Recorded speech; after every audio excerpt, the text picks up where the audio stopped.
आप लोग यह सोच कर आए होंगे कि राधा तत्व पर ही प्रकाश डाला जाएगा, किंतु जैसे कोई नमक की डली समुद्र की थाह लेने चले तो सारा संसार हंसे, ऐसे ही सरस्वती बृहस्पति का भी कोई दादा हो और राधा तत्व पर प्रकाश डालने का दुस्साहस करे तो हास्यास्पद है।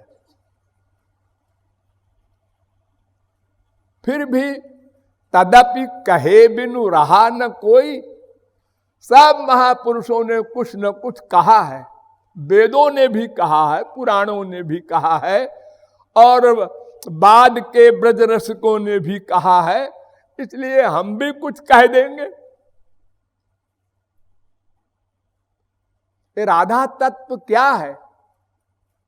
वेद तो कहता है यस्मात् परम ना परमस्त किंचित जस्मात् नाणीयो न ज्यायोस्ति कश्चित, जिससे परे कुछ न हो वो कृष्ण तत्व है। तो राधा तत्व कहां से आ गया? श्वेताश्वतरोपनिषद के 3 अध्याय का 9वां मंत्र है, जिससे परे कुछ न हो। मत्तः परतरम नान्यत् किंचिदस्ति धनंजय, गीता। भगवान श्री कृष्ण कह रहे हैं 7वें अध्याय का 7वां श्लोक, मुझसे परे कुछ नहीं है, सबसे परे मैं हूं। न परम पुंडरीकाक्षात्, महाभारत भी यही कह रहा है। परादपि परश्चासौ तस्मान्नास्ति परात् परः, श्री कृष्ण पर से भी परे हैं, उनसे परे कुछ नहीं है। स्वयं तो साम्यातिशयस्त्रधीशः, भागवत भी यही कहती है, 3 स्कंद के 2 अध्याय का 21वां श्लोक। उनके बराबर ही कोई नहीं है, उनसे परे कौन होगा? सब शास्त्र वेद कह रहे हैं श्री कृष्ण तत्व से परे कोई तत्व नहीं हुआ करता। फिर ये राधा तत्व कहां से आया? राधा शब्द का अर्थ किया योग रहस्य में, उत्सर्जने चरा शब्दो अवधारणे पोषणे चधा। क्या मतलब? जिससे संसार की उत्पत्ति हो, जिससे रक्षा होती हो, जिसमें संसार का प्रलय हो, उसका नाम राधा तत्व। जैसे वेद ने कहा यतो वायुमानि भूतानि जायन्ते येन जातानि जीवन्ति यत् प्रयन्त्यभिसम विशन्ति तद् ब्रह्म। जिससे संसार उत्पन्न हो, जिससे संसार की रक्षा हो, जिसमें संसार का लय हो, उसका नाम ब्रह्म वेद कह रहा है। तैत्तरीयोपनिषद तीसरी बल्ली का पहला अनुवाक है। तो ब्रह्म जिसे वेद ने कहा, उसी को योग रहस्य ने राधा तत्व कहा। तो राधा तत्व क्या हुआ? ब्रह्म। हमारे इस ब्रज में वल्लभाचार्य एक बहुत बड़े महापुरुष हुए हैं, उन्होंने राधा तत्व के बारे में लिखा है कि राधा कोई शक्ति वक्ति नहीं है, राधा स्वयं ब्रह्म है। जैसे श्री कृष्ण ब्रह्म है, ऐसे राधा ब्रह्म है, दो तत्व है ही नहीं। और अधिकोपनिषद में भी कहा गया राधा कृष्ण यो रेकासनम एका बुद्धि एकम मनः एकम ज्ञानम एक आत्मा एकम पदम एका आकृति अतो द्वयोर न भेदः काल माया गुणातीतत्वात्। यानी राधा कृष्ण इन दोनों की बुद्धि, मन, आत्मा, आकृति सब कुछ एक है, आत्मा भी एक है, दो आत्मा है ही नहीं। तो फिर दोनों ब्रह्म ही तो हुए। स्वयमेव नायिका रूपम विधाय समाराधन तत्परो भूत शतपथ ब्राह्मण वेद। स्वयं श्री कृष्ण राधा नायिका का रूप बना करके अपनी ही आराधना करने लगे, इसलिए वो ब्रह्म है। फिर वेद कहता है कृष्णो हवै हरि परमो देव सर्वविधैश्वर्य परिपूर्णो भगवान गोपी गोप सेव्यो वृंदाराधितो वृंदावनादिनाथ स एक एवेश्वर तस्य हवै द्वैतनुर्नारायणो खिल ब्रह्मांडाधिपतिरेकोंश प्रकृते प्राचीनो नित्य तस्य शक्तयस्त्वनेकधा लादिनी संधिनी ज्ञानेच्छा क्रियाद्या तास्वाल्लादिनी बरीयसी परमांतरंग भूता कृष्णेन आराध्यते इति राधा। श्री कृष्ण ब्रह्म जिसकी आराधना करें वो राधा तत्व है, यानी अपनी आराधना करते हैं। जैसे हमारे यहाँ संत महात्मा होते हैं, ज्ञानी लोग, उनको आत्मा राम कहा जाता है। अपनी आत्मा माने मैं में रमण करते हैं, मैं में। इसी प्रकार परमात्मा अपनी आत्मा में रमण करता है, यानी अपने में रमण करता है, और अपना स्वरूप है राधा। वेद में प्रश्न किया गया, ब्रह्मवादिनो वदन्ति कस्माद राधामुपासते। बड़े बड़े ब्रह्मज्ञ महापुरुषों ने एक सभा की, उसमें एक प्रश्न रखा कि भाई श्री कृष्ण ब्रह्म है और राधा की उपासना क्यों करते हैं लोग, ये कौन है? तो वेद ने उत्तर दिया, यस्या रेणुम पादयोर विश्वभर्ता यस्या अंके विलुंठन कृष्ण देवो गोलोकाख्यम नैव सस्मार ताम राधिकाम शक्तिधात्रीम नमामः। राधिकोपनिषद। वेद कह रहा है कि श्री कृष्ण जिनकी उपासना करते हैं, भक्ति करते हैं, जिनके चरण की धूल अपने सिर पर रखते हैं, जिनकी गोद में, जिनके लोटते हुए अपने गोलोक को भूल जाते हैं, वे शक्तिधात्री राधा है। वेद कह रहा है ये यम राधा यश्च कृष्णो रसाब्धिर देहे नैका क्रीडनार्थम द्विधाभूत। राधोपनिषद। जो राधा है वही कृष्ण है, ये लीला के लिए दो बन गए हैं। इनका देह भी एक है, ये देखने के लिए लीला में दो शरीर धारण किया है, और वो एक दूसरे के विपरीत रंग वाला, ताकि लोगों को भ्रम हो जाए राधा कोई और है, श्री कृष्ण कोई और है, वो नील रंग के हैं, ये गौर रंग की है। ऐसा नहीं। राधया माधवो देवो माधवे नैव राधिका। ऋग्वेद। ऋग्वेद में 7 विभक्ति है। राधा, राधांस, राधसा, राधसे, राधसा, राधसाम, राधसी। सब मंत्रों में राधा के नाम और उनकी विभक्ति है ऋग्वेद में। ब्राह्मणारिंद्र राधसा ऋग्वेद। इदम ह्यन्वोजसा सुतम राधा नाम पते ऋग्वेद। स्तोत्रम राधा नाम पते ऋग्वेद।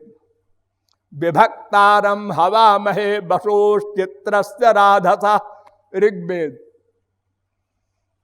वेदों में भी सर्वत्र राधा का वर्णन है।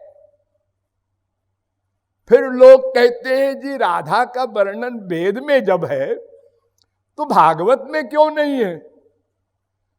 सबसे प्रमुख पुराण भागवत है। ये सर्वोपनिषदाम तारा जाता भागवती कथा, ये सब वेदों शास्त्रों का निचोड़ है भागवत में। इसलिए भागवत के समान कोई ग्रंथ नहीं माना गया। निम्न गायाम यथा गंगा, जैसे सब नदियों में गंगा जी का स्थान सर्वोच्च है, वैष्णवानाम यथा शंभु, जैसे वैष्णवों में भगवान शंकर का सबसे ऊंचा स्थान है, ऐसे ही पुराणों में सबसे ऊंचा स्थान भागवत का है। ये भाष्य है, उपनिषदों का भी भाष्य है, ब्रह्म सूत्र का भी भाष्य है। तो राधा तत्व वही श्री कृष्ण तत्व एक ही है। ब्रह्म वैवर्त पुराण में कहा गया, राधा ने कहा स्वयं कि ममैव पौरुषम रूपम गोपिका जन मोहनम। ये जो श्री कृष्ण है ना, ये मेरा ही स्वरूप है, मैं ही श्री कृष्ण बनी थी। ममैव, मेरा पुरुष का रूप श्री कृष्ण का है। और श्री कृष्ण भी कहते हैं मेरा स्त्री का स्वरूप राधा का है। यानी लीला में सारी बातें होती हैं। तो वस्तुतः राधा ब्रह्म है। जैसे वो वेद कह रहा है, ये तो वायुमानि भूतानि जायन्ते, उसी प्रकार राधा भी ब्रह्म है। भागवत में राधा का नाम क्यों नहीं है, ये प्रश्न अलग है। जो लोग भागवत के मर्मज्ञ नहीं है वे ऐसा कहते हैं। मैं बताऊं, राधा का नाम भागवत में भरा पड़ा है। हाँ, पहला राधा स्वराधसा ब्रह्मणि रंस्यते नमः, ये भागवत। तीसरे स्कंद के दूसरे अध्याय का 21वां श्लोक, निरस्तसाम्यातिशयेन राधसा राधसा स्वधामनि ब्रह्मणि रंसते नमः, ये राधा नाम। और आगे चलो, भगवान पिता रात्रि शरदोत्फुल्ल मल्लिका वीक्षरन्तुम मनश्चक्रे योग माया मुपाश्रिता। 10वें स्कंद के 29वें अध्याय का पहला श्लोक, भगवान ने भगवान होकर भी, भगवान माने षडैश्वर्य परिपूर्ण, ऐश्वर्यस्य समग्रस्य धर्मस्य यशसा श्रिया ज्ञान वैराग्य योश्चैव शरणाम भगयति रणा। षडैश्वर्य परिपूर्ण जो हो उसको भगवान कहते हैं। ऐसे भगवान सदा आनंदमय परिपूर्ण, पूर्ण से पूर्ण निकालो, पूर्ण बचे, ऐसा पूर्ण। पूर्णस्य पूर्णमादाय पूर्णमेवावशिष्यते, वेद कहता है। लेकिन उन्होंने उन रात्रियों को देखकर शरत काल की रमण करने के लिए मन बनाया, मन बनाया यानी स्वयं इच्छा किया। तो यहां योग माया शब्द आया है। योग माया से युक्त होकर, यही योग माया राधा है। राधा के अनेक नाम हैं। उपनिषदों में 28 नाम हैं, और भी अनेक स्थानों में राधा के पर्यायवाची शब्द हैं। गोपी, योग माया, रमा, रुक्मिणी, ये सब राधा के नाम हैं। तो यहां योग माया कहा, तो अगर भगवान के अनंत नाम श्री कृष्ण के हैं इसी भागवत में कहीं नारायण नाम आया है उनका, कहीं हरि आया है, कहीं कृष्ण आया है, कहीं विष्णु आया है। तो कोई पर्यायवाची शब्द हो उसमें क्या भेद हुआ। और आगे चलो, अनया राधितो नूनम भगवान हरिरीश्वर। जब भगवान महाराज से गायब हो गए श्री कृष्ण, तो रोती हुई गोपियां कह रही हैं कि ये गोपी जो श्री कृष्ण के साथ चली गई है, इसने सबसे बड़ी आराधना की होगी। 10वें स्कंद के 30वें अध्याय का 28वां श्लोक। यहां पर जो नाम आया है राधसा, राधिता। और आगे चलो, याम गोपी मनयत कृष्ण विहायान्या स्त्रियो बने। जिस गोपी को लेकर श्री कृष्ण चले गए थे, महाराज से गायब हो गए थे, यहां शब्द क्या आया? गोपी। ये भी राधा का पर्यायवाची शब्द है, गोपी।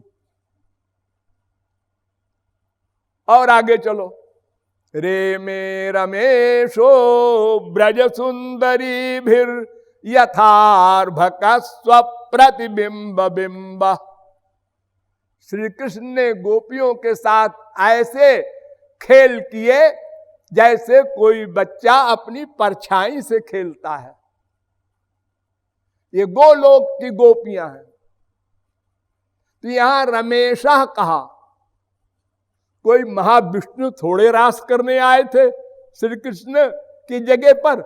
अगर कोई कहे कि ये रमेश का मतलब होता है रमा का ईश, रमा माने लक्ष्मी, तो लक्ष्मी के पति विष्णु, बैकुंठ के स्वामी। तो बैकुंठ के स्वामी तो अवतार लेते ही नहीं, वो तो लीला करते ही नहीं। गोपियों के साथ तो श्री कृष्ण ने रास किया था, तो उनका नाम लिया है रमेश। रे में रमेशो। ये 10 स्कंद का 33वें अध्याय का 17वां श्लोक है। और आगे चलो, जो पर्यायवाची शब्द होता है उसको अलग नहीं माना जाता। हम जल पी रहे हैं, वारी पी रहे हैं, सलील पी रहे हैं, कुछ भी कहे, क्यों जले क्यों नहीं कहते आप? ये क्या बात हुई? एक शब्द के अनेक पर्यायवाची शब्द होते हैं, इसमें कोई आपत्ति नहीं होती।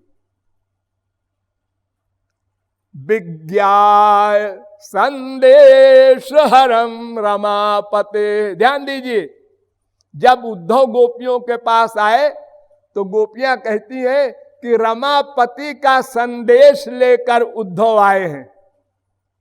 तो रमापति क्या विष्णु का संदेश लाए? अरे श्री कृष्ण का ही तो संदेश लेके गए थे। यहां भी रमा शब्द का अर्थ राधा है। हे नाथ हे रमनाथ ब्रजनाथार्ति नाशन। इसमें रमानाथ कह रही है गोपियां वियोग में।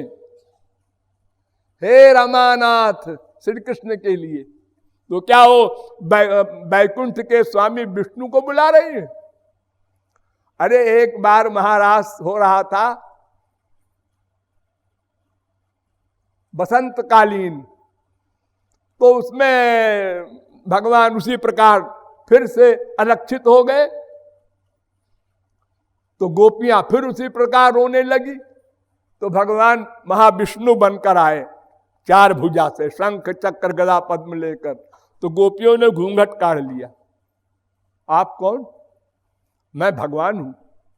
आप कैसे आए? अरे तुम लोग रो रही थी अभी, इसीलिए आए। और कैसे आए? मैं आपके लिए तो कभी नहीं रोई, मैं आपको पहचानती भी नहीं। जबरदस्ती। भगवान ने कहा अरे मैं भगवान हूं।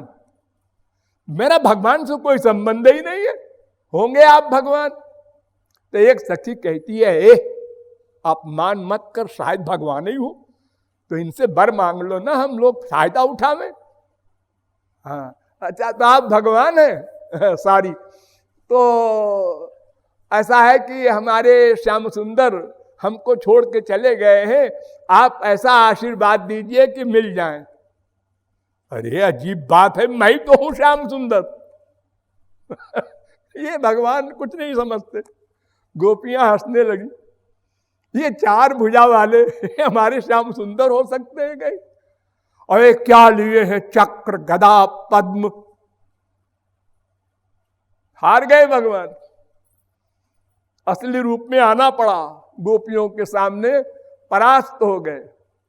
तो विष्णु के लिए कोई रमानाथ कहेंगी गोपियां? आक्षिप्त चित्ता प्रमदा रमापतेर, यहां भी आया रमापति,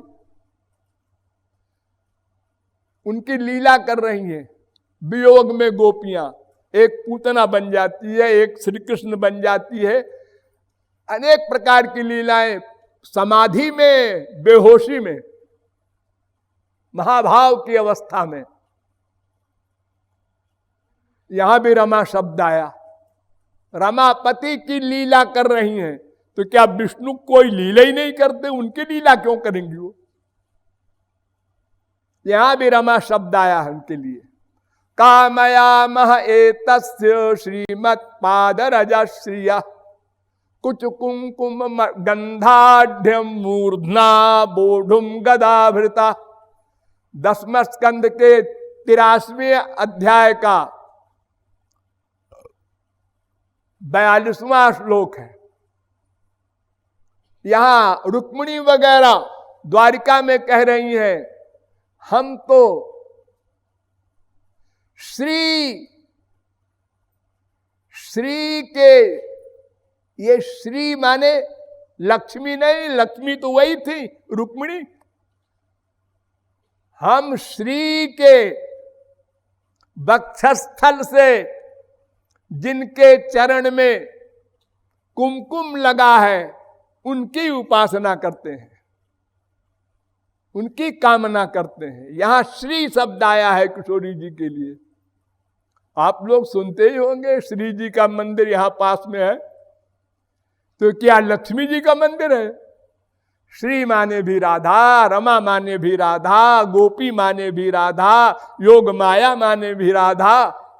इसलिए भागवत में हजारों जगह रमा रमा रमा, गोपी, ये सब नाम आए हैं, लेकिन ललिता विशाखा आदि नाम नहीं आया, केवल यशोदा का नाम आया है। यशोदा नंद पत्नी च, तो राधा नाम अगर भागवत में नहीं है यह भी मान लिया जाए, चलो कोई बात नहीं, तो लड़ाई झगड़ा करो। तो उन्हीं वेद व्यास ने और पुराण भी तो बनाए हैं, हाँ, जैसे पद्म पुराण।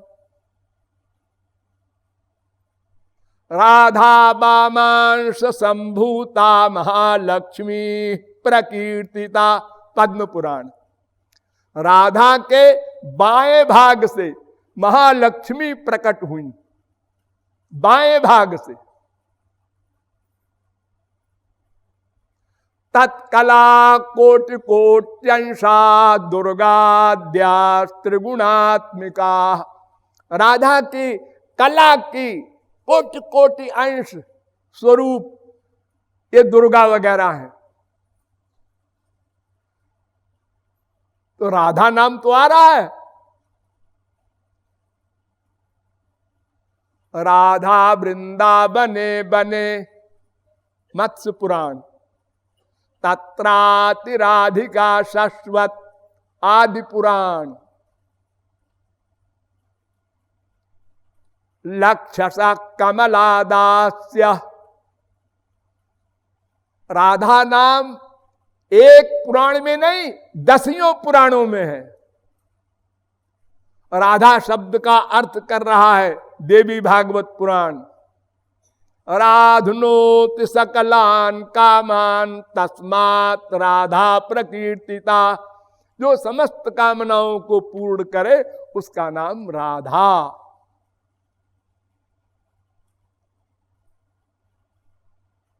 नारद पांचरात्र को लो, सबसे पुराना ग्रंथ है हमारे यहां। वो कहते हैं कि द्विश्चैको न भवेद भेदो दुग्ध धावल्योर जथा। देखो मनुष्यों, राधा कृष्ण में कैसा संबंध है, जैसे दूध और दूध की सफेदी। दूध की सफेदी दूध से अलग तो नहीं हो सकती। वो दूध और सफेदी दोनों एक है। बोलने में आता है दूध सफेद है, दूध कुछ मटमैला है। ये काहे का दूध है? गाय का है, भैंस का है, बकरी का है। तो जैसे दूध और उसकी सफेदी में अभेद है, ऐसे राधा कृष्ण में अभेद है। हरेरर्ध तनु राधा राधिकार्ध तनु हरि। नारद पांचरात्र। भगवान का आधा शरीर राधा, राधा का आधा शरीर श्री कृष्ण। कोई भेद नहीं। तो राधा कृष्ण दोनों एक हैं अनेक प्रकार से। तर्क से भी, शास्त्र वेद से भी, भूल करके भी दो प्रकार की भावना मत लाना। लीला में भेद है बस। पद्म पुराण में कहा गया, कृष्णादप्यधिकम प्रेम राधिकायाम प्रकुर्वतीम। पद्म पुराण। श्री कृष्ण से भी अधिक अनुराग राधा में होना चाहिए। गोपियों की, माधुर्य भाव वालों की उपासना में राधिका के प्रति अधिक झुकाव होता है। उन्हीं की कृपा से श्री कृष्ण की प्राप्ति होगी। इसलिए तो राधा तत्व श्री कृष्ण से भी अज्ञेय है। अरे श्री कृष्ण अपने आप को भी नहीं बता सकते। द्युपत एव ते न यजुरंत मनंत तया त्वमपि। वेद कह रहा है कि श्री कृष्ण को और कौन जानेगा, वो स्वयं नहीं जानते अपने को। फिर राधा तत्व के बारे में क्या कहा जाए? राधा तत्व का दूसरा स्वरूप समझिए। आत्मा रामस्य कृष्णस्य ध्रुवमात्मास्ति राधिका। स्कंद पुराण। आत्मा राम है श्री कृष्ण, उनका नाम आया है। भागवत में भी बहुत बार आया, आत्मा रामोप्यरीरमत आत्मन्यवरुद्ध सौरता साक्षान मनमथ मनमथा। वो आत्मा राम श्री कृष्ण की आत्मा है राधा। इस पॉइंट पर ध्यान दो। आप लोगों का शरीर है, हाँ, एक आत्मा है, हाँ, दो चीज है। तो शरीर और आत्मा दोनों अलग अलग है।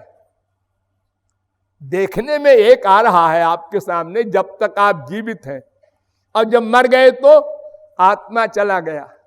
तो अलग अलग है तभी तो चला गया हो। आत्मा दिव्य है, चिन्मय है, भगवान का अंश है। आत्मा नित्योव्यय शुद्ध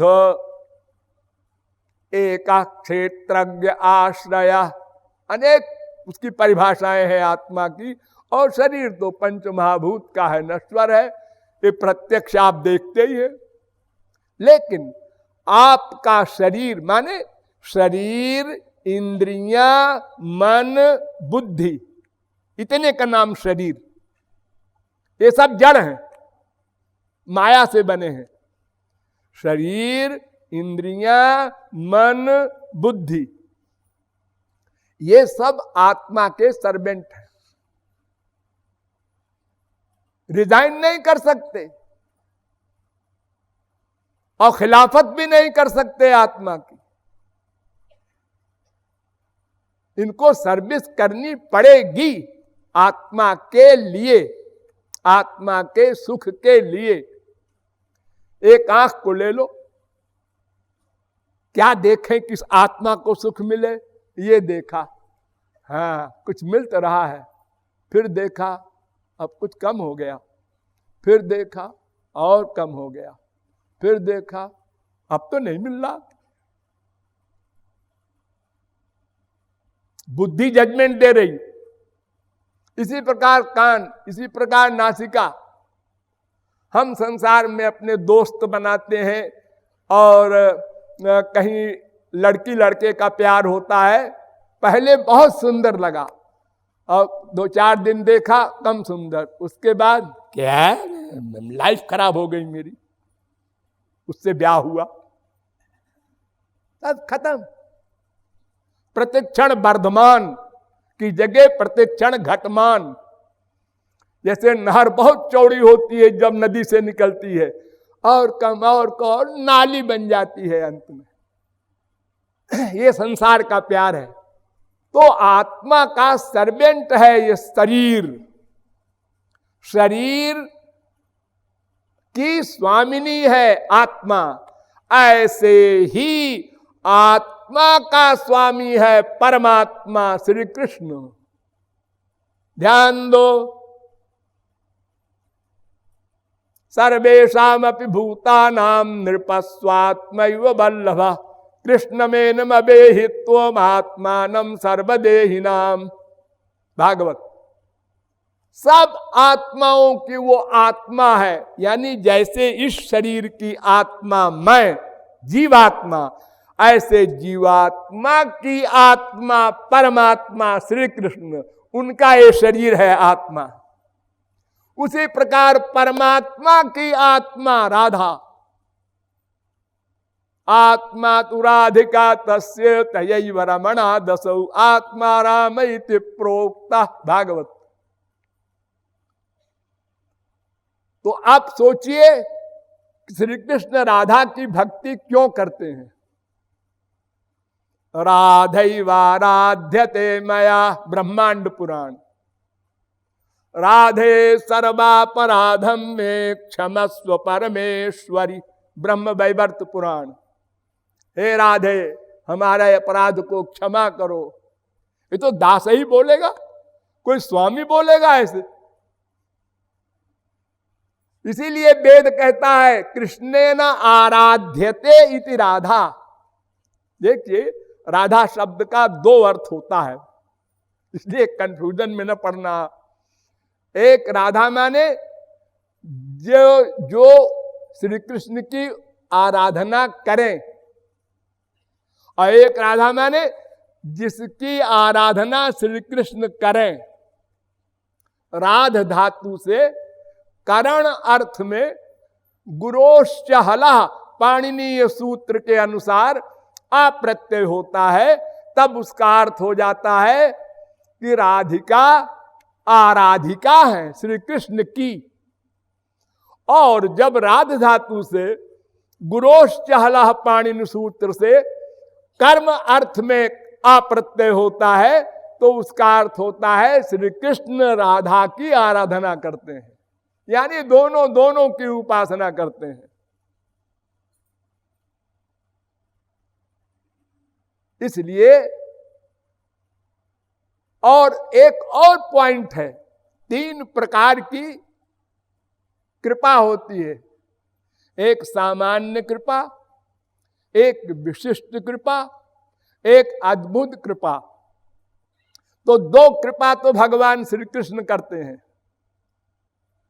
समोहम सर्वभूतेषु न मे द्वेष्योस्ति न प्रियः।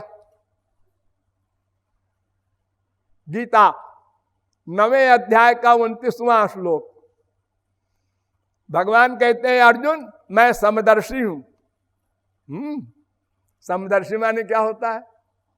जिसका न कोई शत्रु न कोई मित्र, न कहीं प्यार न कहीं खार। हाँ। बस जीव जैसे कर्म करते हैं मैं उनको वैसा फल दे देता हूं। ये सामान्य कृपा। क्यों? इसमें कृपा की क्या बात है? इसलिए कि तुमको अपने कर्म को हिसाब रखने की तो और कोई शक्ति है ही नहीं कि तुम रख सको। तुमने 10 साल पहले 1 घंटा शुभ कर्म किया, 5 मिनट शुभ कर्म किया, भूल गए। उसका हिसाब कौन रखेगा? भगवान रखते हैं। कुछ तुम दान देते हो, उसका मूल्य चुकाते हो? नहीं, ये कृपा है उनकी। तुम्हारे कर्मों का हिसाब रखें और गलत काम करें तो दंड दें, ये भी कृपा। किसी भी मां का बच्चा हो और कोई चीज चुरा के लावे किसी से और अपनी मां को भोलेपन में दिखावे, मम्मी ये देखो मैं पेन ले आया हूं चुरा के, तो मम्मी डांटती है, झापड़ भी लगा देती है, चोरी सीखता है, डाकू बनेगा बड़ा होके। ये मां दुश्मनी नहीं कर रही है, ये कृपा है। आज हम डांट देंगे या झापड़ लगा देंगे तो ये फिर कल ऐसी हरकत नहीं करेगा, डरेगा, तो अच्छा लड़का बनेगा। तो हम लोगों को जो भगवान दंड दे रहे हैं, जिसको आप लोग कहते हैं दुर्भाग्य, हमारा बाप मर गया, बेटा मर गया, पति मर गया, धन लुट गया, अपजश हो गया, अपमान हो गया, बीमार हो गया शरीर, ये अनेक प्रकार के दुख आप लोगों को जो मिलते हैं, ये दंड है। तुमने अपराध किया था पूर्व जन्म में, उसका दंड दे रहे हैं, अब फिर अपराध न करना। तो सामान्य कृपा कर्म फल देते हैं भगवान। समोहम सर्वभूतेषु न मे द्वेष्योस्ति न प्रियः। और विशेष कृपा, ये भजन्ति तुमाम भक्त्या मयि ते तेषु चाप्यहम्। एक ही श्लोक में दोनों लाइन। जो मेरी भक्ति करते हैं उनके लिए मैं न्याय नहीं करता हूं, उनके अनंत पापों को माफ कर देता हूं, उनका ठेका लेता हूं, उनके त्रिगुण त्रिकर्म त्रिदोष पंचक्लेश पंचकोश समाप्त कर देता हूं, अपना अनंत ज्ञान अनंत आनंद देकर सदा सदा को माला माल कर देता हूं। ये विशेष कृपा। उनका दास बन जाता हूं, अहम भक्त पराधीनो। सारे वेद कहते हैं भगवान स्वतंत्र हैं, सबके स्वामी हैं, उनका स्वामी कोई नहीं। लेकिन भक्त कहता है वेदो इधर आओ, तुमको हम दिखावें। हमारे ब्रज में यशोदा ने ऊखल में बांध कर डंडे से रुलाया है उसी ब्रह्म को। काहे का स्वतंत्र है वो? गोपियों ने छछिया भर छाछ पे नाच नचावत, उसको स्वतंत्र कहते हो? अरे कितने इतिहास भरे पड़े हैं हमारे हिंदू धर्म में, जो भगवान को अनेक प्रकार की सेवाओं के द्वारा अपना दास बनाया है। और अर्जुन को तो आप जानते ही हैं, रथ हकवाया, घोड़ों को बाण लगे, घाव हुए, उनके मरहम पट्टी करो, और जब ऑर्डर दे अर्जुन रथ खड़ा करो, रथम स्थापय में च्युत सेनयोर उभयोर मध्य, ओ कृष्ण ड्राइवर, दोनों सेनाओं के बीच में रथ खड़ा करो। यस सर, ठाकुर जी ने खड़ा किया। हाँ, ये दास्ता कर रहे हैं। यज्ञ हो रहा है, यज्ञ में ठाकुर जी कहते हैं भाई मैं जगत गुरु तब बनूंगा जब जूठी पत्तल उठाने के लिए मुझे आप लोग परमिशन दे दें। अब सब दंड भगवान से ब्राह्मणों के उच्छिष्ट जूठी पत्तल उठवाए। अब नहीं उठवाओ तो फिर हम नहीं बनेंगे आचार्य। मजबूर हो गए सब और उठाया। अरे कितना कितना भड़ा पड़ा है, तमाम तुलसी सूर मीरा कबीर नानक तुकाराम अनंत संत हुए हैं, उनकी दास्ता किया है भगवान ने। तो ये विशेष कृपा है। अब अद्भुत कृपा जो होती है वो केवल किशोरी जी करती हैं, वो ठाकुर जी नहीं करते। ठाकुर जी किशोरी जी के अंडर में हैं। किशोरी जी के 25 प्रमुख गुण हैं। उन 25 गुणों में एक गुण है संतता श्रव केशवा, यानी जिसके अधीन केशव रहते हैं, ऐसा गुण है किशोरी जी में। क्यों? ऐसा गुण क्या है? कोई अधिक सुंदर है? कोई अधिकता क्या है? नहीं नहीं नहीं, और कोई अधिकता नहीं है। फिर प्रेम की अधिकता है।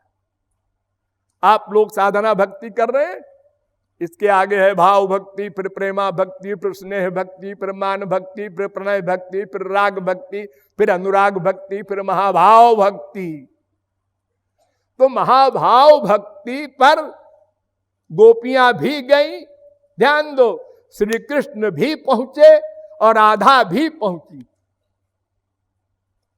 अब महाभाव दो प्रकार का होता है, मादन और मोदन। ये संयोग का है दोनों।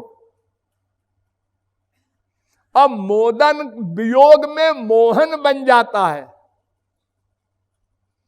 और फिर उसका एक स्वरूप बनता है दिव्योन्माद। संजल्प, विजल्प, उजल्प, प्रतिजल्प, अनेक 10 प्रकार के स्वरूप हैं उनके, दिव्योन्माद के। ये मोहन अवस्था में होते हैं। और जो मादन अवस्था है महाभाव की, वो केवल किशोरी जी की है, केवल राधा की। वहां ठाकुर जी नहीं पहुंच सके। सर्वभावोद्गमोल्लासी मादनोयम परात्परा राजते लादिनी सारो राधाया में वजह सदा। केवल राधा में है मादनाख्य महाभाव। तो मादनाख्य महाभाव की जो विशेषता है वो ये है कि ठाकुर जी दास हो जाते हैं। अरे प्रेम तो प्रेमा भक्ति वालों के ही दास बन जाते हैं वो। फिर मादनाख्य महाभाव तो ठाकुर जी को नहीं मिला तो उसके दास तो होंगे ही, क्योंकि प्रेम तत्व ही के दास हैं श्री कृष्ण। फिर महाभाव की अवस्था वाला प्रेम मादनाख्य। इसलिए ठाकुर जी का स्थान रसिकों के यहां निम्न क्लास का है, किशोरी जी का ऊंचा स्थान है। दो नहीं है, लीला में ऐसा स्वरूप है। लीलाई का तो रस लेना है आपको। एक बार 100 वर्ष के बाद, जब ठाकुर जी 100 वर्ष के हो गए, राधा वगैरह भी 100 वर्ष की हो गई, तो सिद्धाश्रम में राधा कृष्ण का मिलन हुआ। राधिका वगैरह भी गई, सब गोपियां, और ठाकुर जी के यहां से सब 16,108 रानियां आई, सब गले मिले। तो रात को सोते समय रुक्मिणी ने राधा को दूध पिलाया, ज्यादा गर्म दूध पिला दिया। राधिका को क्या असर होना है, उन्होंने पी लिया, कुछ कहा नहीं। इसके बाद रात को सोते समय श्री कृष्ण का चरण दबा रही थी रुक्मिणी, तो फफोले पड़े थे पैर में।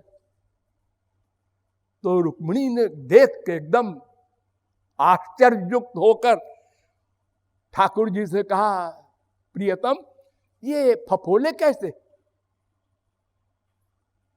तो ठाकुर जी ने कहा, बता दूं? हाँ हाँ। श्री राधिकाया हृदयारविंदे पादारविंदम ही विराजते में अद्योष्ण दुग्ध प्रतिपानतोंघ्रा भुच्छालकास्ते मम प्रोच्छलंती। आज तुमने गरम गरम, अधिक गरम उबलता दूध पिला दिया राधा को, और उनके हृदय में मेरा चरण रहता है, इसलिए वो गरम दूध मेरे चरण के ऊपर पड़ गया, फफोले पड़ गए। रुक्मिणी को बड़ा आश्चर्य हुआ, मैं कुछ नहीं हूं, ये जब देखो राधा राधा करते रहते, नहीं समझ पाई। ठीक है, अपना चली गई, ठाकुर जी भी चले गए द्वारिका, राधा वगैरह भी आ गई ब्रज में। तो ठाकुर जी ने कहा इनके दिमाग में बीमारी है, मैं जब ब्रज की प्रशंसा करता हूं या राधा की प्रशंसा करता हूं तो इनको बड़ी फीलिंग होती है कि आखिर क्या कमी है मेरे अंदर, सुंदरता हो या सेवा में क्या कमी है जो ये सोते हुए भी राधे राधे बोल पड़ते हैं। अरे ब्रज की क्या बात है, ब्रज का प्यार कहां हो सकता है। अब बताओ किसी की विवाहिता स्त्री ये सुने तो वो क्या सोचेगी मन में। तो ठाकुर जी ने कहा इनके दिमाग की बीमारी को हटाना है। तो सवेरे सवेरे जैसे ठाकुर जी उठे तो आपका हाथ मुंह नहीं धोने गए और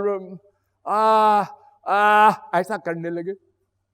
रुक्मिणी वगैरह ने कहा ये क्या हुआ भाई, अच्छे खासे तो थे, अब सब रानियां इकट्ठी हो गई, बहुत दर्द है, असह्य पीड़ा हो रही है, मैं नहीं बचूंगा। अब ये वाक्य पति का कोई स्त्री सुन ले, बताओ क्या हाल होगा उसका। वो अपने विधवापन को सोचने लग जाएगी। इतने में नारद जी आ गए। भगवान ने ही नारद जी से कहा इधर आओ। सब भीतर से चाबी घुमाते हैं, गुरु घंटाल तो वही है ना। नारद जी आए और ठाकुर जी उसी प्रकार से हाय हाय कर रहे थे। नारद जी ने देखा कुछ गड़बड़ मामला है आज।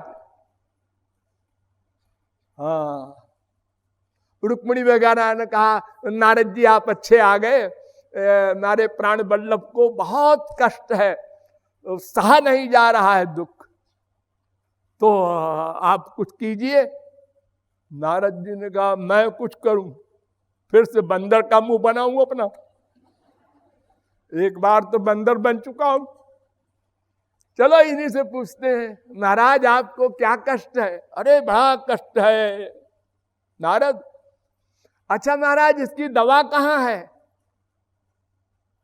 दवा भी आप ही जानते होंगे, जब आप बीमारी बना सकते हैं तो उसकी दवा भी जानते होंगे।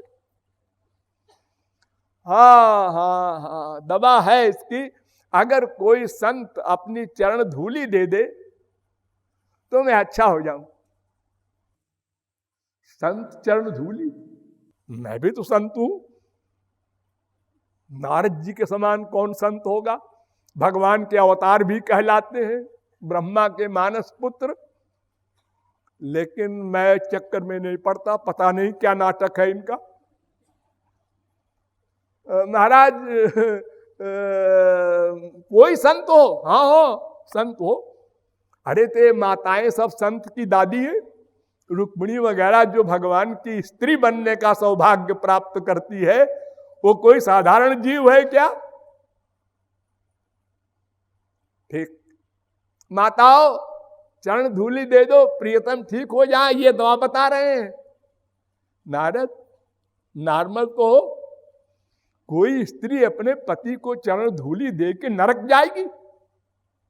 मैं नहीं दे सकती। लोक में भी बदनाम हो और परलोक भी नष्ट हो। ठीक है मत दो। और 10-20 जगह गए संतों के पास, सबने डांट दिया नारद को। क्या हो गया है सठिया गए, क्या हुआ तुमको। अरे भला संत जो दास है वो अपने स्वामी को चरण धूली देगा। ठीक है लौट आए, ने कहा महाराज ये जो आप दवा बता रहे हैं ना, ये कहाँ मिलेगी ये भी बता दो। कौन संत है ऐसा जो चरण धूलि देगा? उन्होंने कहा हजारों लाखों संत हैं, हम तो सब जगह हो आए महाराज, कोई नहीं देता। ब्रिज में जाओ। ब्रिज में? हाँ, वहां कौन है? वहां गोपियां हैं, वो विवाहिता गोपियां सब। हाँ हाँ, विवाहिता हैं, उनके पति हैं, बच्चे हैं। क्या है उनमें? जाके देखो। गए नारद जी। अब सब गोपियों ने बड़ा स्वागत किया। आइए नारद जी, हमारे प्रियतम के पास भी गए थे, क्या कुछ समाचार लाए हो? ने कहा ये सब गृहस्थी स्त्रियां, ये सब ऐसी है कि वो उन्होंने भेजा है हमको। तो उन्होंने कहा कि ऐसा है कि ठाकुर जी की हालत बहुत खराब है, सीरियस। तो चरण धूलि अगर कोई संत दे दे तो वो ठीक हो जाए। हे लो, हम लोग देने के तैयार है, ले जाओ। बोरा, 2 बोरा, 4 बोरा, 1 क्विंटल, 2 क्विंटल, लाखों गोपियां हैं। नारद जी हैरान कि ये क्या है, पागल है क्या है? अगर ये संत भी है तो उनको ऐसा नहीं कहना चाहिए। क्यों जी, तुम लोग अपनी चरण धूलि दोगी तो तुम्हें नरक का डर नहीं है? अरे बाबा बहस न करो, इसका उत्तर हम लौट के आओ तो दे देंगे। पहले चरण धूलि ले जाओ जल्दी, हमारे प्राण वल्लभ ठीक हो जाए। नरक नरक नरक, अनंत बार नरक पहले भोग चुके हैं हम लोग, फिर भोग लेंगे एक बार।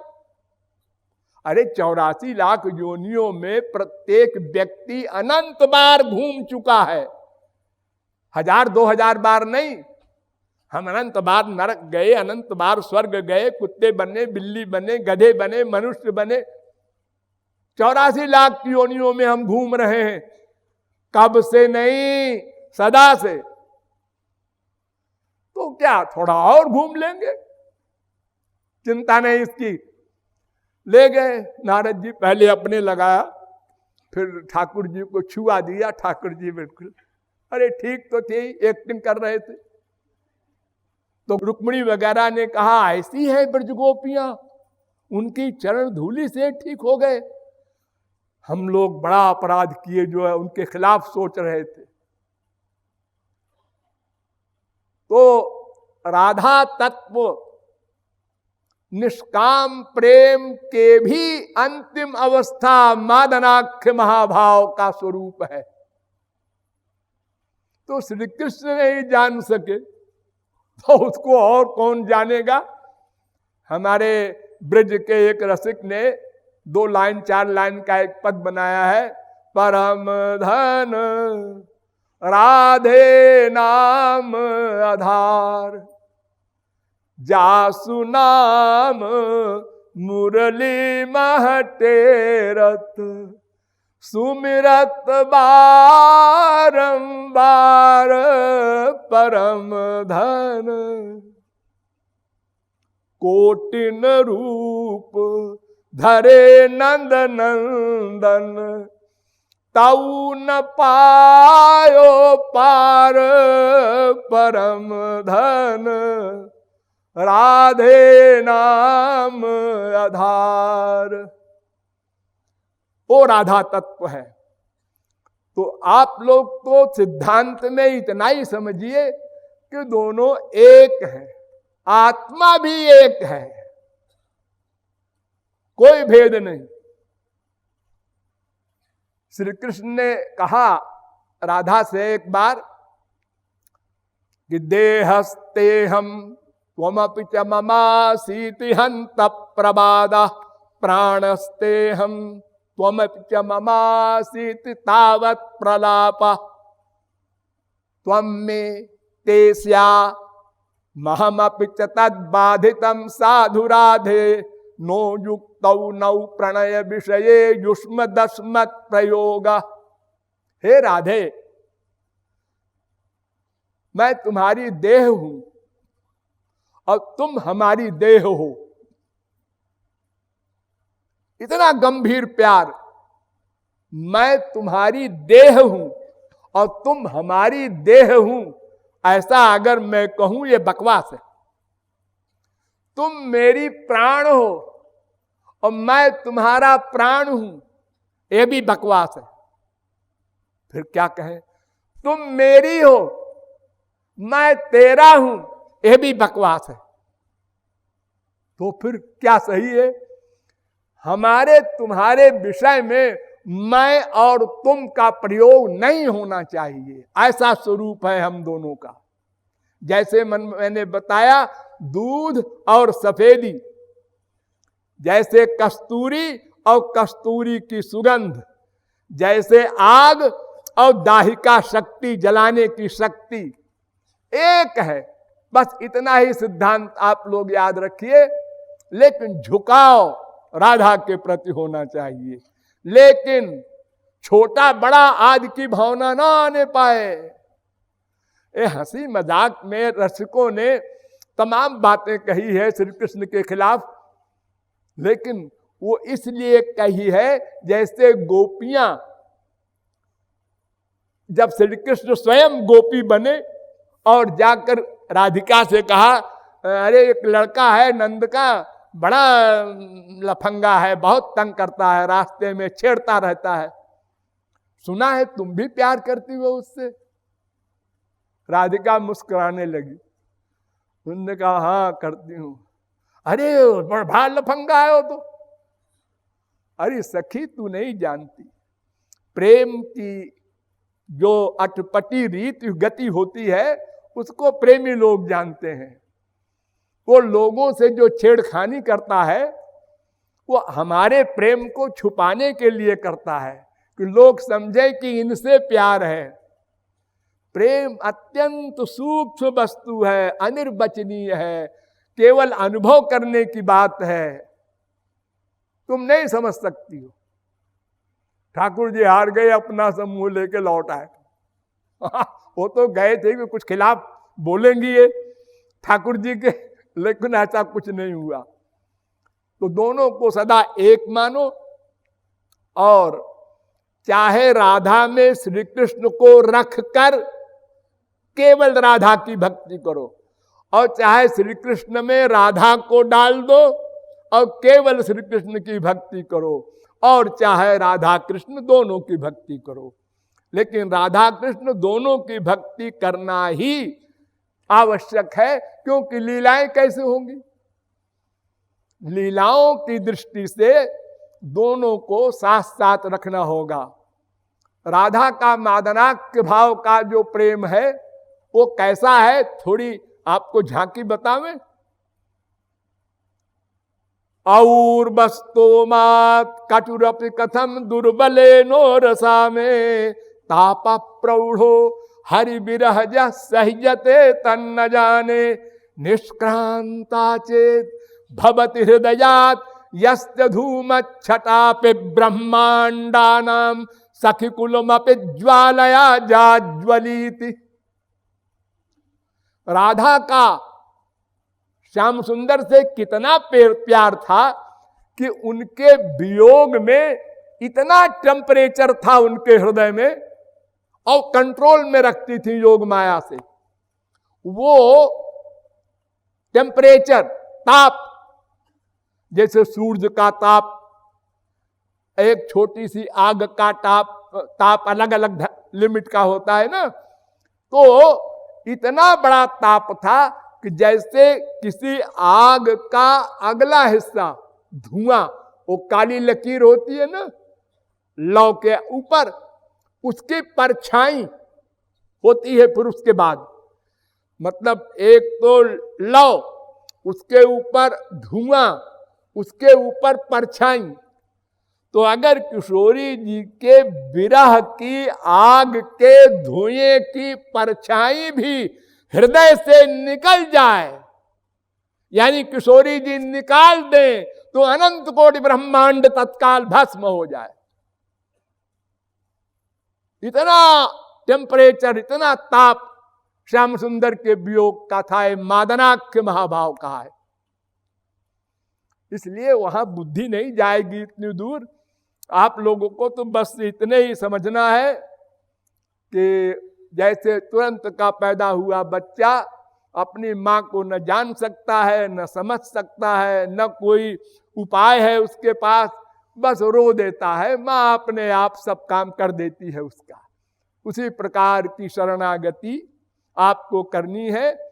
वो तो परम दयालु है, करुणा की मूर्ति है किशोरी जी।